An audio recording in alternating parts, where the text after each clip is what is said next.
Good evening, boys and girls. My name is Mrs. Munrett, and I am here at the Dr. Martin Luther King Jr. School of Excellence as your instructional supervisor. And tonight I'd like to read the book Gone Crazy in Alabama, the first chapter, by Rita Williams-Garcia.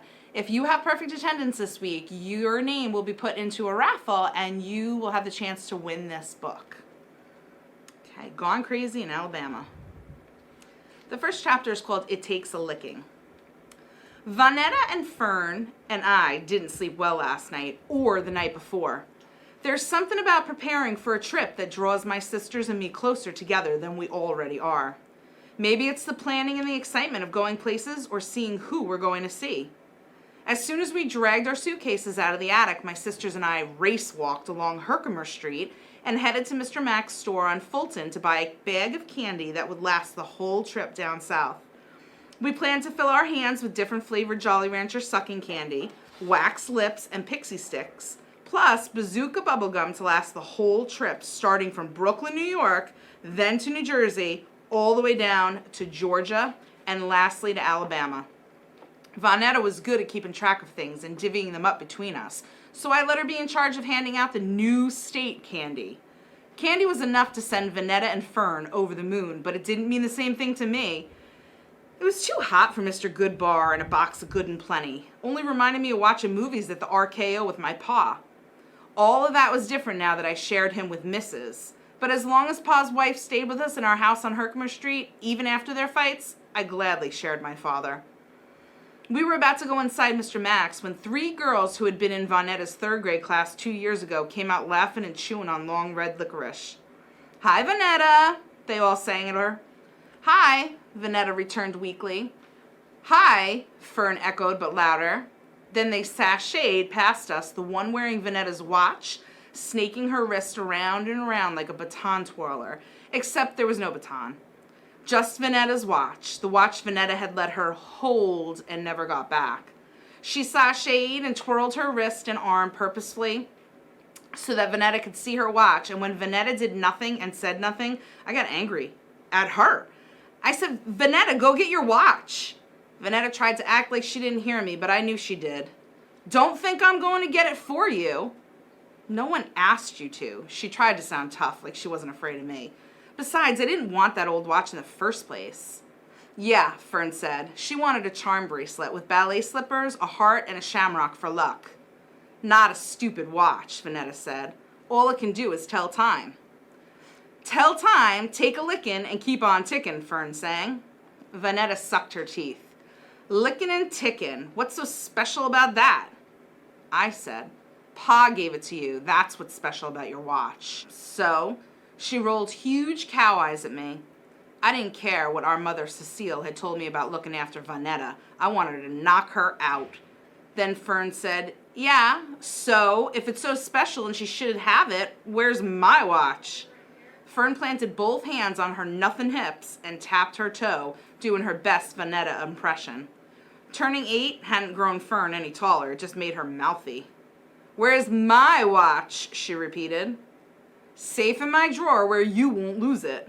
"Well, I want it," Fern said, "and you can't keep it from me. If you don't cough it up, I'll tell Mrs." I shrugged. "Tell Mrs." "I'll tell her, and she'll tell you." Then Vonetta, her ally, cleared her throat, fluttered her eyelashes, and finished in a voice as close to our stepmother's as she could mimic. "Delphine, your sister is capable of wearing a watch." Capable was one of Mrs.'s words. She used it against me to make me stop helping my sisters. "Vonetta is capable of doing her own hair." Then Vonetta burned her ears with a hot comb. And who had to rub Vaseline on her burned ears and finish pulling the hot comb through Vonetta's thick head? Not Mrs. "Fine," I told them both. "And when you lose your watch, don't come crying to me." "Boo-hoo-hoo," Fern said. "Delphine, you better give me my watch when we get home." We left the house giddy and returned crabby. A giant sack of candy made no difference. I had chicken to wash, flour, and fry, and a lemon cake to bake and frost. It had to be done before I went to bed that night. Pa said we had to be up before the sun to get the first Greyhound down to Atlanta. From there, Big Ma and her neighbor, Mr. Lucas, would be waiting to drive us over the state line to Alabama to our great-grandmother's little yellow house that sat just on the edge of Prattville on 20 acres that ended at a creek.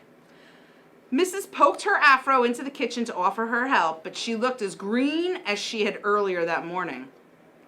Pa said it was the summertime flu, but I knew better. There's no month-long flu, summer, winter, or otherwise.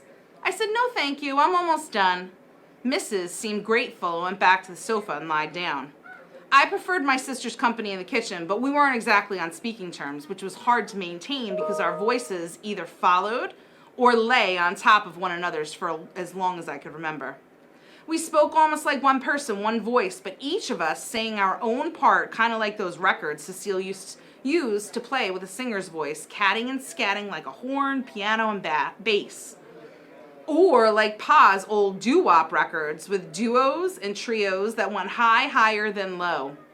We've been laying our voices down, catting and scatting and following variations of the same notes for so long we didn't always know we were doing it. But others noticed. The way we flowed in and out of our words drove Mrs. crazy, and she'd give us the eye like, cut it out. You're individuals, she'd say. One complete thought for each complete person. But when you're used to speaking as one, it's hard to stop just because someone is under your roof and says stop. As I whipped, beat, and stirred the lemon cake batter, I missed hearing my sister's voices and having them around me. Vonetta, Fern, and I could afford to have our little scraps. Closing a door behind us and stomping away didn't mean a thing. Sooner or later, Vonetta and Fern would open up the door to my room, or I'd open up the door to theirs. My sisters and I might quarrel, but we didn't stay mad and gone too long a period from one another's sight. Heaven knows we've had our share of long gone, like our Uncle Darnell who left us after he'd stolen from my sisters and me. I knew it was his fighting in Vietnam that made him turn to drugs, and I knew it was the drugs that made him steal from us.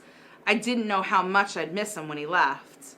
It seems every time the door to our house on Herkimer Street is slammed, shut too hard, pictures flash before me.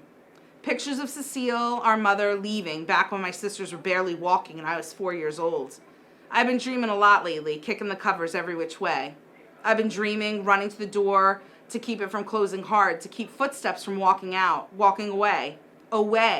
But as long as my legs are, I never get to the front door fast enough. As strong as my arms are, I can't keep Cecile from leaving, Uncle Darnell from leaving, Big Ma from leaving, or Mrs. when she's mad. I can't stop the dreams. I can't stop seeing the open door and the footsteps.